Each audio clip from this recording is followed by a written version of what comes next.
Okay, welcome to seminar. It's nice to have such a good turnout on Friday. Darren did a good job on the seafood balls, so yay. He said he's not going to make crab rangoon anymore because it was too hard to fold all that stuff and it ate up a lot of time. And anyway, so it's a real pleasure today to introduce a really good friend of mine. This is Sara Wofford. Sara is originally, we've done good, right? 2 from Australia, 1 from England, all the way from Andalusia, Alabama. So Sara is an Alabama native. She did an undergraduate degree at the University of Alabama in marine science, and actually was one of the summer school students. Did you go 1 year or 2 years? 2 years. And then she left Alabama and went to Bowling Green State University, where she completed a master's and subsequently a PhD with Paul Moore. And Paul is a chemical and sensory ecologist who works in freshwater systems. After getting her PhD, she was hired as a faculty member at Jacksonville State University, which again is also in Alabama, so she got to come home. And she's the newest faculty member there, and it's pretty impressive to get a job straight out of your PhD. So that speaks a lot, I think, to what a good teacher and researcher she is. So I'm going to quit talking, but help me welcome Sara.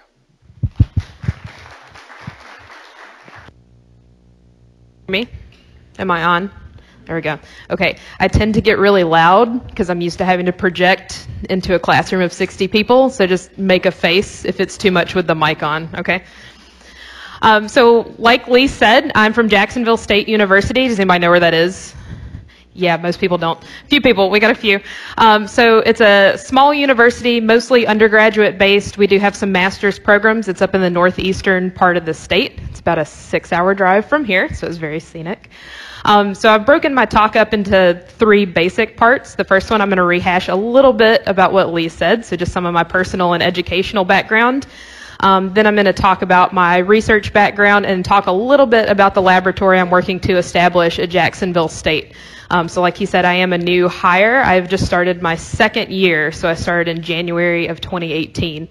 So I finally got my feet under me for teaching. Now I'm looking to start the research side of things. Maybe. All right, we'll do this. All right, so like Lee said, just a little bit about me. I'm originally from Andalusia, Alabama, so it's in the south central part of the state where you see that star. Usually I tell people you've probably heard of it because you go through on your way to the beach. Y'all live at the beach, so maybe you've heard of it and maybe you haven't.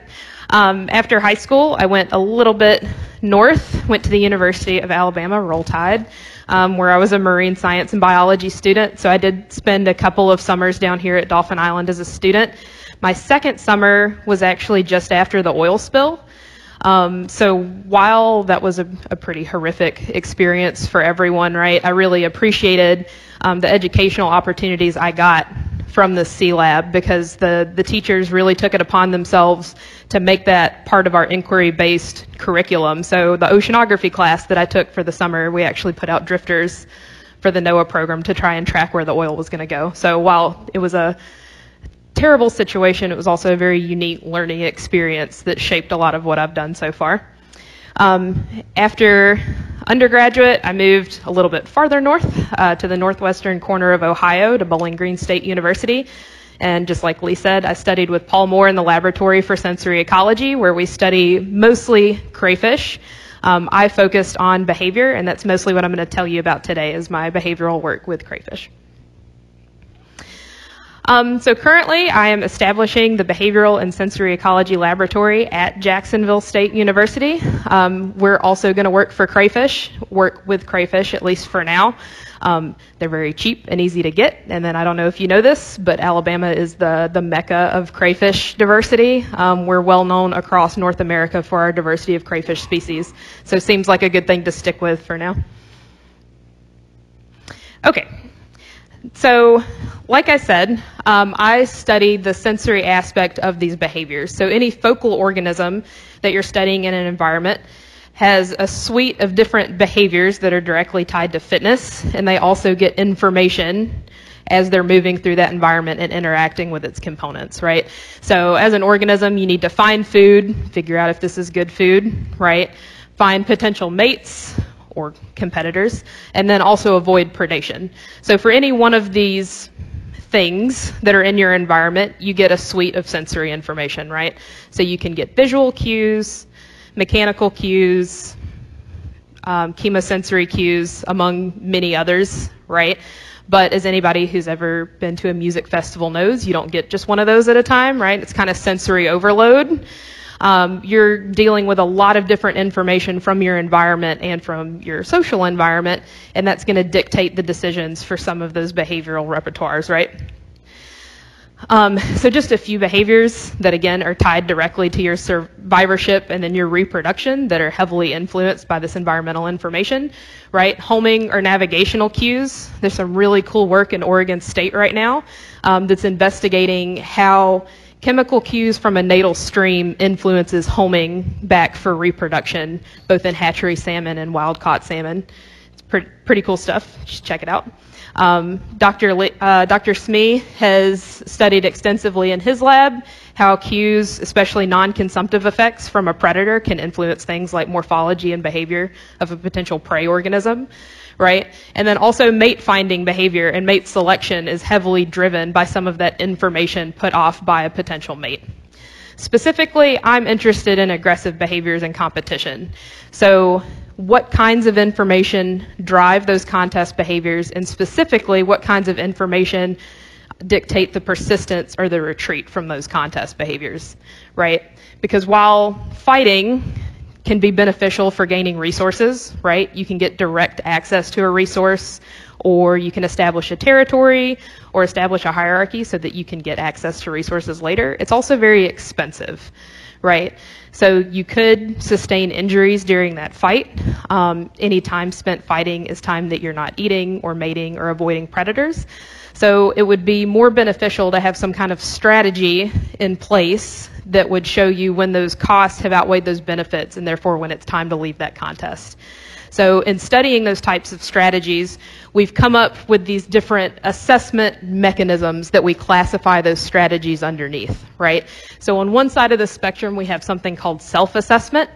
So that's essentially saying that this strategy is dictated by something intrinsic to the focal organism in a fight, right? So maybe something like body size or weaponry size, which would be dictated by energy stores, hormonal ratios, maybe previous experience, right? So the decision to persist or retreat from a contest would be based heavily on just those intrinsic characteristics of the organism.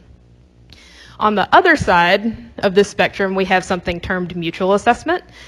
So that's the idea that while you do have some indication of those intrinsic properties, there's some kind of relative comparison that can take place between the opponents. So maybe some perception of a size difference, or if it's chemical, some perception of that hormonal difference, such as maybe serotonin in invertebrates, right? And there's some kind of relative comparison or some stereotyped steps in that contest at which there are these break-off points or these retreat points that might occur. So I draw this as a spectrum because currently we're adding several more types of potential strategies that could fall anywhere between those two extremes. Currently, the main focus is on the two ends of that spectrum, and that's mostly what I'll talk to you about today. So this is my focal organism. Again, this is who I've used for all of these studies I'm going to talk to you about today, and then crayfish are also my focal organism for future research. Okay, so these are freshwater decapod crustaceans. Like I said, they are found abundantly across Alabama, and there are many different species. And I utilize them for this type of research for a few different reasons. The first of which, they fight quite readily. Anybody that's ever gone catching crayfish when they were younger knows you can put them in a bucket and they'll immediately start fighting, right? That's useful for me because I need them to fight so I can study it. That means they've also been very well studied in those behaviors. They're very stereotyped. We have well-established behavioral ethograms that we can use. So if we begin to manipulate parts of that fight, we know when things have gone awry because the fights have been well studied because of those stereotyped behaviors. I also like to use crayfish because they have a very heavy reliance on a singular modality, specifically chemical information. So we know they do use visual information and tactile or mechanical information, but most of our research has found that if you start manipulating chemical information, you influence things like foraging behavior, mate selection, and of course, fighting behavior. So that gives us a focal point to start messing with those fights and the information available in those fights to see how those behaviors might change. They're also found across a wide array of habitats, so that means they're found across a wide array of sensory contexts. So that means that these strategies could potentially change based on how your social environment or your physical environment changes. So this gives an ecological relevance to understanding how those behaviors might change across a wide array of habitats. So bringing it back a little bit to those different types of assessment strategies, okay? So when I first started my research, I wanted to figure out specifically what strategy we could categorize crayfish into. So we had some evidence that we were working with that would suggest mutual assessment. Do y'all remember what mutual assessment is? Sorry, I just jumped into teacher mode. Can somebody tell me what mutual assessment is? It's going to be interactive today. Dr. Smee, do you remember?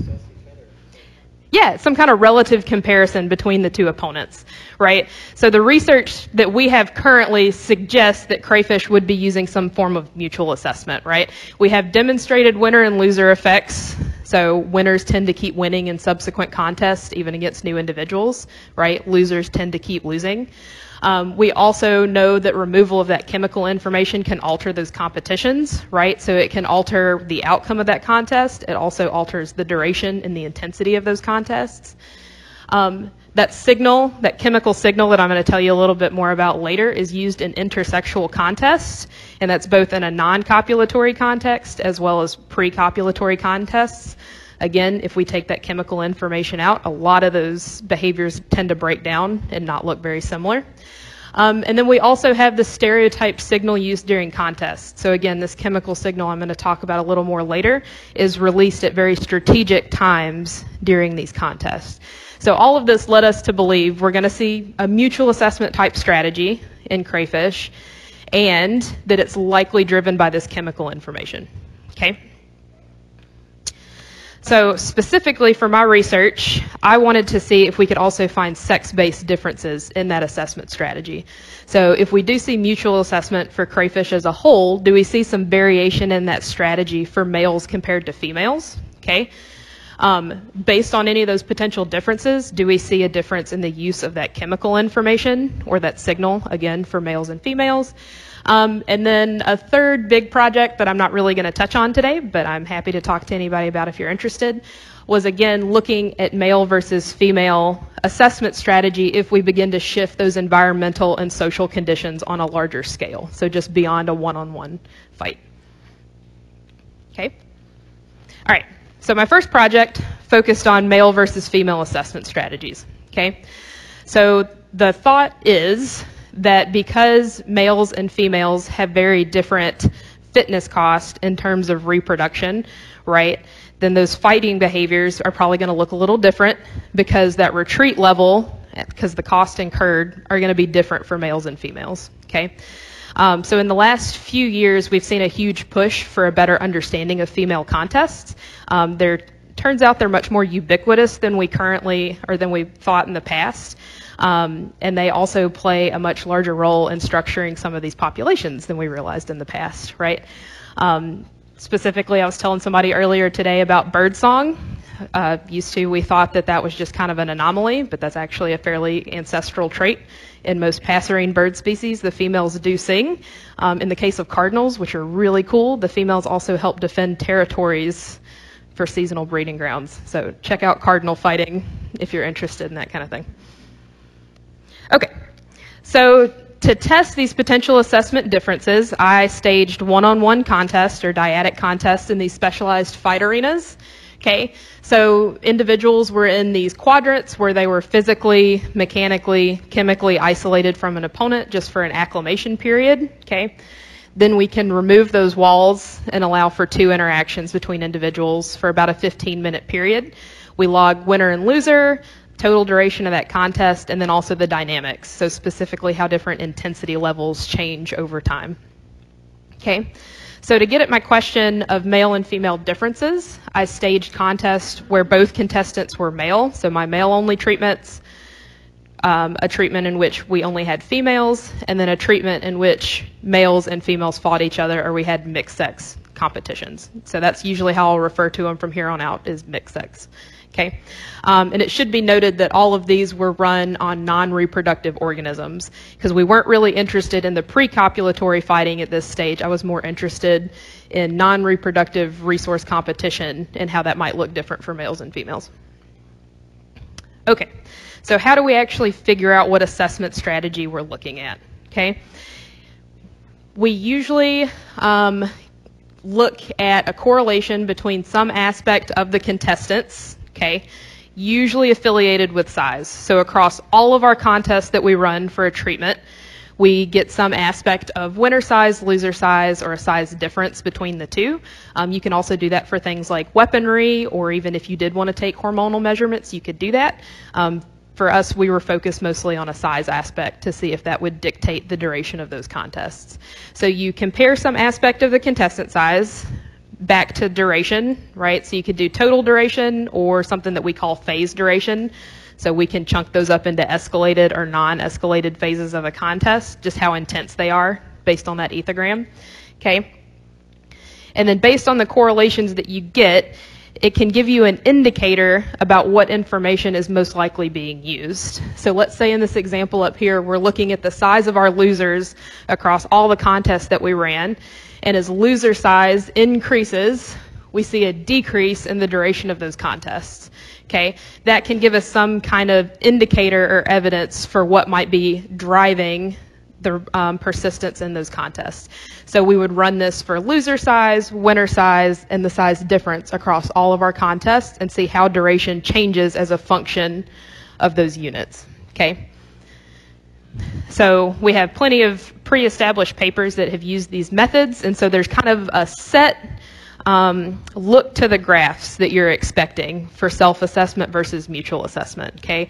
We expect that no matter what, as loser size increases, we should see duration increase, right? So basically, as you have larger animals, they should be able to persist for longer. Probably they have more energy stores. For crayfish, they're also probably older, so they may have more experience in a contest. For winner size, or RHP, as we have it listed up here, that's where the difference is for self and mutual assessment. So we can use that as kind of our indicator on whether or not we're seeing self or mutual assessment. So I won't go into the roughly 30 graphs to walk you through each of those decisions. So I'll just kind of give you the summary of what we found based on analyzing all of those different graphs, okay? So across the top, you see contestants. That's just my different treatments. So the male only, female only, and the mixed sex contest. Okay.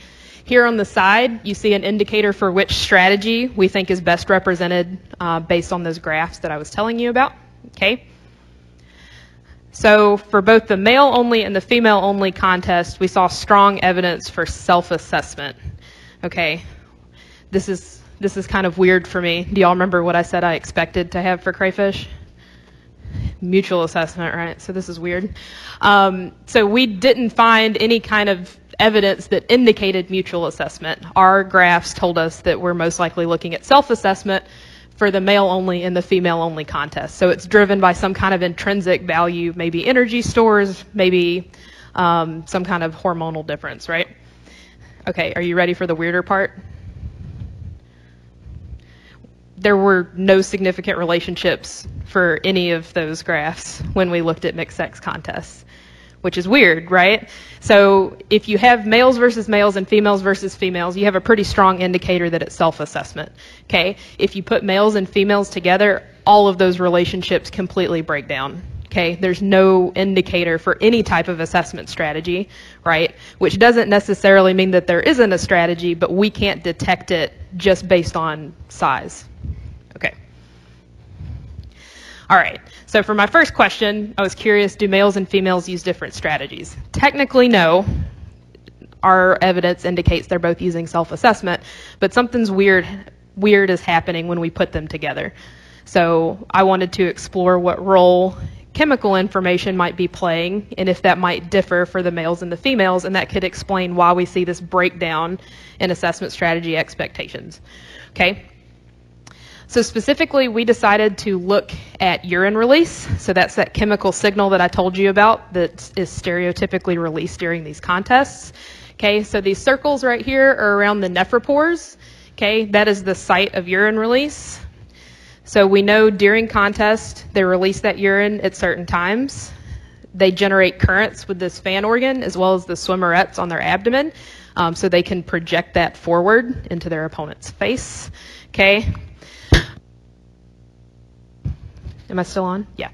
Okay, so then as you can project that urine signal into an opponent's face, right here, this kind of circle with the fuzzy part in the middle, those are their intennules. That's the epicenter of all your chemosensory information. It's essentially the crayfish nose.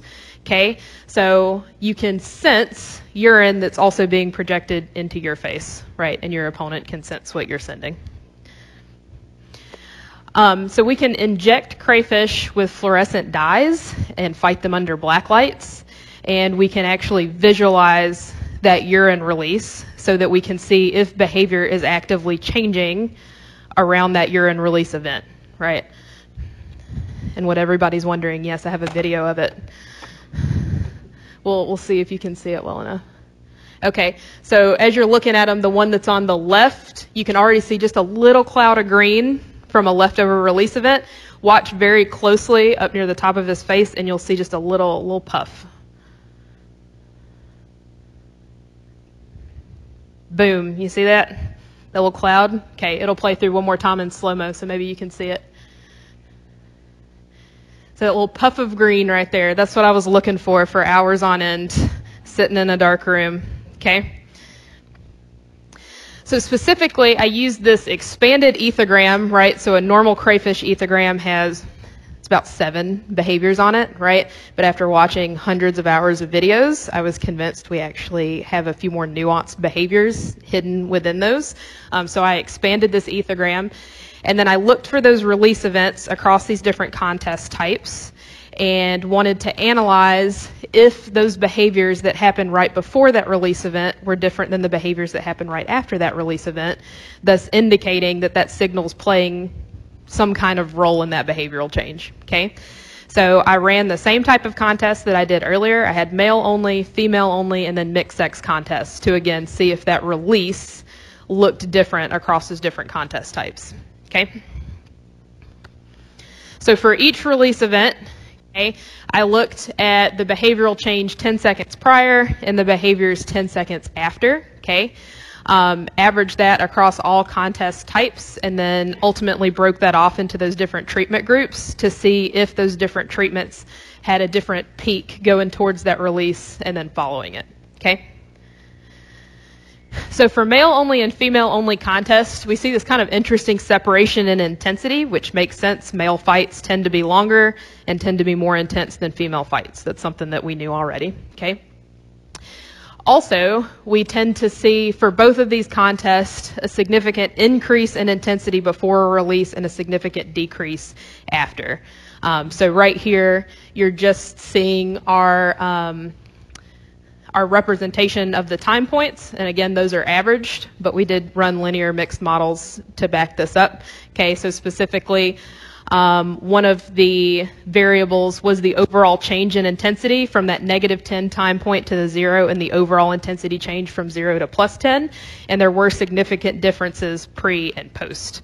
So notably, you saw an increase or a shift up in intensity before the release, a shift down after the release. Okay, that happened for both males and females, but there wasn't any significant difference in the slope of that change. Okay.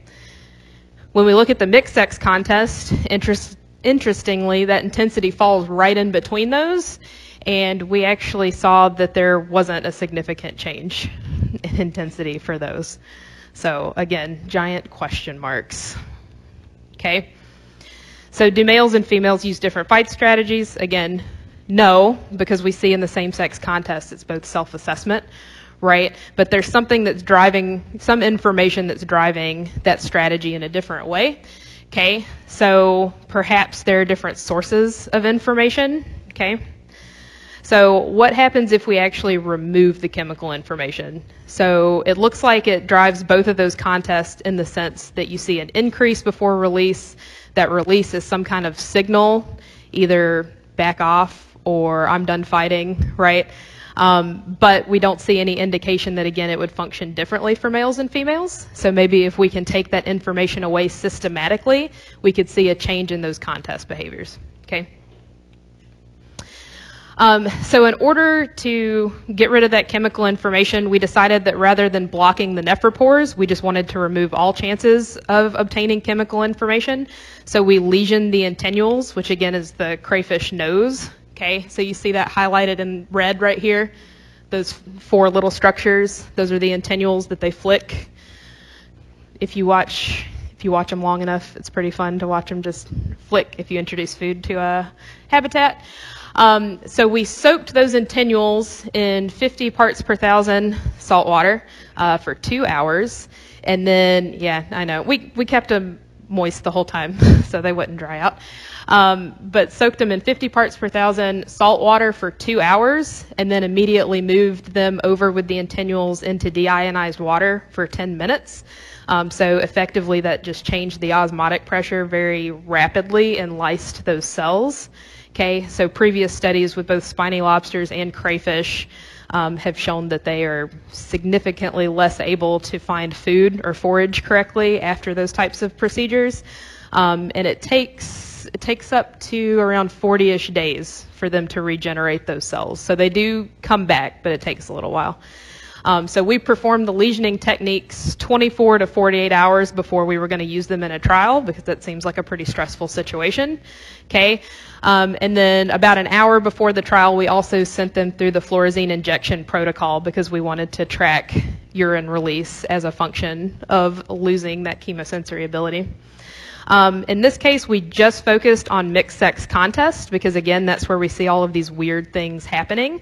So we wanted to see if systematically removing that chemical information for males or females in a mixed-sex contest would alter the outcome of those contests. Okay. I basically just walked through that. So the same kind of fight setup, right? So it was always mixed-sex. And in some cases, we had the males lesioned. In other cases, females lesioned. And then we had controls in which neither was lesioned. Okay. I should note that under these different trial conditions, one was randomly chosen to undergo the lesioning protocol. The other individual that was not lesioned went through the same protocol, but just with DI water for 2 hours and 10 minutes. So they had the same kind of handling stresses, but they just didn't have the actual lesioning technique. Because I needed more work to do, I also performed this for size matched contests as well as size different contests. So as you saw earlier when we were looking at those assessment strategies, you have to have some variation in those sizes to look for those trends or those correlations with duration. Okay. So within those size different contests, I had some in which the female was larger. I had some in which the male was larger, and then for each of those, we lesioned females in some and males in the other. So it was a lot of fun. Okay, so overall, in terms of contest outcome, males were more likely to win most of the time, okay? No, that's not true. Yeah, so overall, males were more likely to win. However, when females were significantly larger, we saw that probability approach closer to about a 50-50 chance. So there was never a situation in which the females were more likely to win, which is interesting because sometimes we'd have up to a 30% size difference between these males and females. It seemed to level the playing field a little bit for the females, right?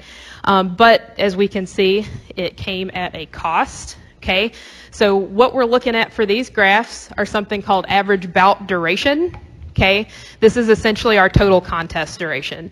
So when we look at these 15-minute crayfish interactions, they usually come in stages or what we call bouts. The first bout is the longest, and that's usually the determination of the ultimate winner and loser of that interaction. So when we study contest duration, we're looking at the first bout. That's what that means. Okay. I'm also just looking at size different contests for this because that's where most of the interesting data was found. So for size matched, we didn't see a lot of significant differences in those contest durations. Okay, so in the light gray, you have trials in which the female was the larger individual. Okay, dark gray are the trials in which the male was the larger individual. And then across the bottom here, you have female lesion contest, male lesion contest, and then the controls. Okay. So in female lesion contests with a larger female, okay, so remember in those cases there was kind of a 50-50 chance of the female winning, okay, so it leveled the playing field a little bit. We were looking at significantly longer bout durations. They also tended to be more intense, so they were at those higher intensity levels, okay. If you look across the male lesion contest and the control contest, we didn't see a significant difference in those durations, okay? If you just compare the contest in which the female was the larger individual, those female lesion contests, so that's when the females did not have access to chemical information, lasted for a longer period of time than those male lesion contests, but there was no different for the control periods, okay?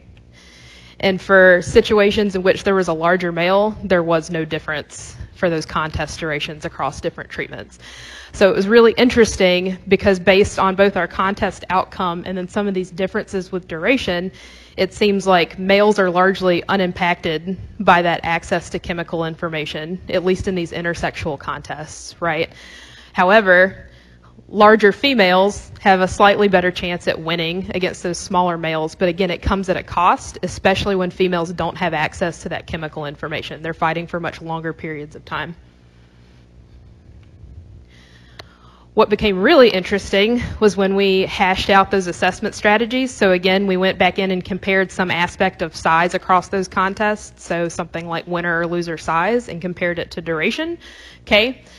So in the non-lesion contest, so that was when nobody was lesioned, right? We found basically what we found in the first study. There's no indication of any kind of assessment strategy that we're aware of. In fact, there were no significant relationships for any of those graphs, okay? When the females were lesioned, same kind of thing. No obvious relationships that would indicate any type of assessment strategy. If you took away males' access to chemical information, we now have evidence for a self-assessment strategy, which is what we saw in the male-only and the female-only contests, right? So there's definitely some kind of differential impact of that access to chemical information, especially within these intersexual contests. So that leads us to believe that maybe males' information for that assessment strategy might be based more on those size metrics or something directly related to energy stores, whereas maybe females are relying on some kind of chemical indicator, and we're just not picking it up with our current methods for measuring assessment strategy. Okay. So if we change that chemical information, we see some aspect of change in that contest outcome. So again, we never saw a true shift where the females were more likely to win than the males, but we did see a leveling of that playing field when the females were larger. Okay. We did see changes in contest duration, especially when you remove that information for females in those contest types. And then we also saw that shift in contest strategy or that assessment strategy. Notably, whenever you take information away from the males in these mixed sex contests, you see this emergence of this self-assessment strategy, which wasn't evident when you didn't have female information or when both individuals actually did have chemical information. So there's something very weird going on with the role of that urine in these mixed sex contests. So currently, I'm establishing the Behavioral and Sensory Ecology Laboratory at JSU. So I'm working with crayfish currently, and I have a few students that have already begun to develop projects along these same lines. So like I said, I'm mainly interested in aggression and fighting behavior, but a few of my students are starting to branch out into other areas. So my current graduate students are interested in a native versus an invasive species for hierarchy establishment and obtaining resources. So rather than one-on-one fights, They want to see what hierarchy establishment looks like in more of a community type setting. So if they can titrate the number of the invasive compared to the native in these trials, if they can alter resource value, so the availability of some of those resources, do you see changes in fight strategies, and do you see changes in who obtains those resources, right? So he's looking to model this initial invasion of a species that we have coming into Alabama right now, unfortunately. Another one of my graduate students is working on the effects of sleep deprivation on contest behavior. So I talked to you a little bit earlier about those winner and loser effects. Okay, so after two crayfish fight, they maintain that dominant and subordinate status up to a week afterwards. So there's some indication of a social memory or some kind of establishment of dominant and subordinate. Okay, so he's interested in if we can manipulate that social relationship by depriving crayfish of sleep or stressing them out, right? So I was talking with Lee's lab a little bit earlier today. There are recent papers out that suggest that crayfish sleep. There's also a very recent one out from January that suggests the same for cuttlefish. Okay, so I feel like we're probably going to see a wave of invertebrate sleep papers, so keep your eyes out for that, right? But yeah, so he's interested if we can stress them out enough, can we essentially erase that social memory and break down that hierarchy establishment. For some of my undergraduates that are in the lab right now, I have one that's interested in the chemical ecology of habitat selection. Specifically, she really wants to work on coral reefs. Unfortunately, we do not have coral reefs in Jacksonville, Alabama. So we're revamping that project such that she can answer some of those same questions with crayfish, and she'll actually be a student at Dolphin Island this summer. So I'm going to hook her up with Dr. Smee's lab and see if they can help her work towards that goal. I also have a student that's interested in the auditory stressors that would impact crayfish competition. So crayfish do make noises. They perform stridulations, basically their gills rubbing the inside of that carapace. And you see that in some crab species as well. So he's interested in if that auditory information, first of all, plays a role in those competitions. So I have a feeling we're going to be doing some more assessment strategy type research, and we want to try to manipulate that auditory information. So if we can introduce enough literal noise into that environment, can we change the outcomes of those contests and those strategies?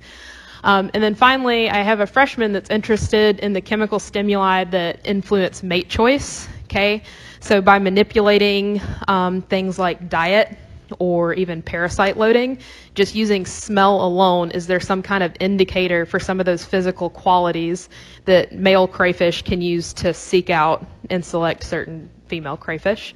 She's also interested in if virginity of female crayfish, so whether they've mated for the season or not, because they exhibit multiple paternity, to see if that's a driver for mate selection in male crayfish. So ultimately, as I start moving forward over the next few years, I have a few different little branches that I'm trying to explore. So things like invasion ecology, we've already started that. As I said, unfortunately, we do have some invaders that have made their way into Alabama. We also have a few species that are native to Alabama, but they're making their way northward where they should not be. They're rather aggressive species. So we're curious to see how that's going to play out in the next few years. I'm also really interested in urbanization gradients, especially in the parts of Alabama that are starting to grow very rapidly. I don't know if anybody's been around Huntsville in the last few years. We've seen a lot of expansion, and the Tennessee River is one of our most diverse hotspots for crayfish. So I'm sure we're going to see some impacts in the future. As well as things like signal transmission, behavioral syndromes, so this idea that you have this inter-individual variation in how individuals respond to that type of information, and then ecotoxicology work. So in more agricultural as well as urban areas, do we see some of this aspect of runoff influencing these behaviors?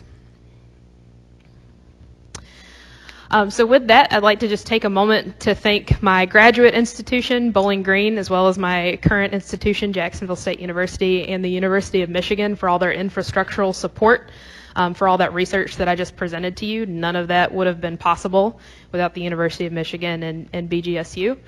And then my current research that's underway and my supply of really, really awesome graduate and undergraduate students is because of my job at JSU, which is a very wonderful and supportive place to work. I've talked with quite a few people about our development of these inquiry-based laboratories, where I'm now getting to introduce aspects of my research and therefore recruit certain students and go on and get at some of those questions through a lab-based atmosphere. And then, of course, I would like to also thank the C Lab and Dr. Smee for inviting me down today. I've enjoyed my visit. It's been really cool to come back on the other side, so not as a student. And with that, I will take any questions.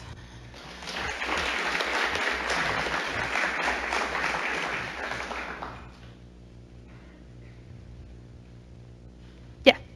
You're interested in keeping multiple individuals or multiple species in captivity as our way to minimize fighting? Okay, interesting question. So the question was, if I'm interested in keeping multiple species in captivity, how do I minimize fighting? Just in general or across species? Yeah, so generally, if we add a bunch of shelters, so PVC pipes, terracotta pots, enough that everybody can have their own shelter, you tend to minimize your fighting. Other than that, we just have to isolate them in captivity. Yeah. Yes, sir.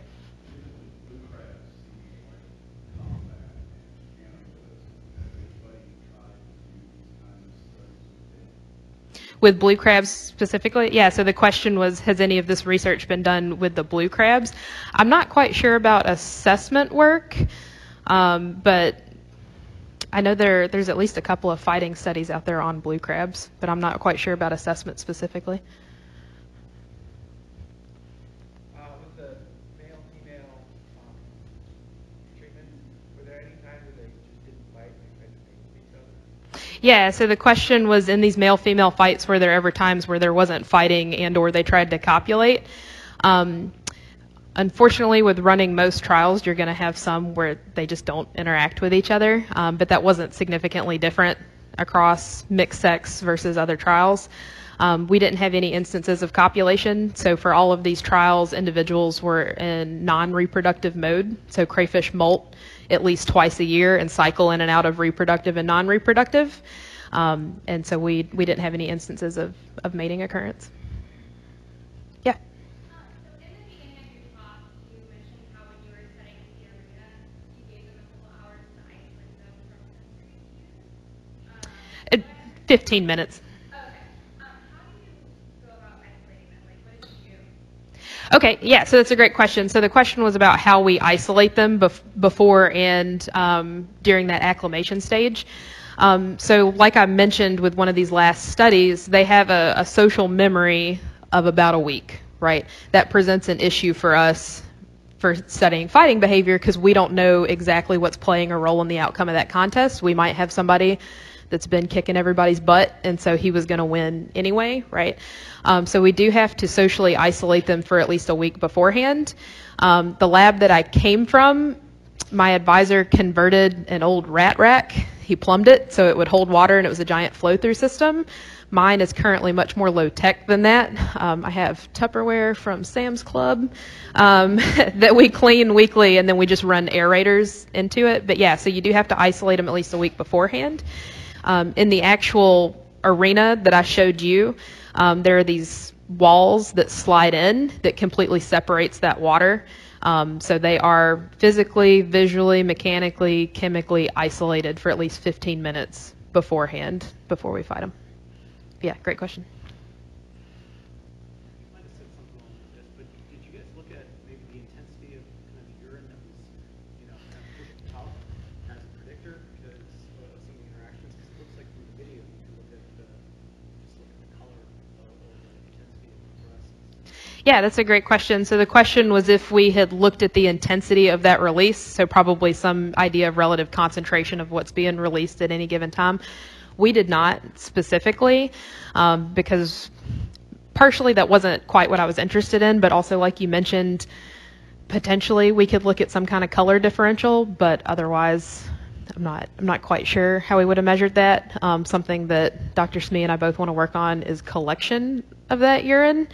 So being able to quantify the volume that's come out at any given time and then some relative hormonal concentrations would be really cool for that. There was a question in the back. Yes?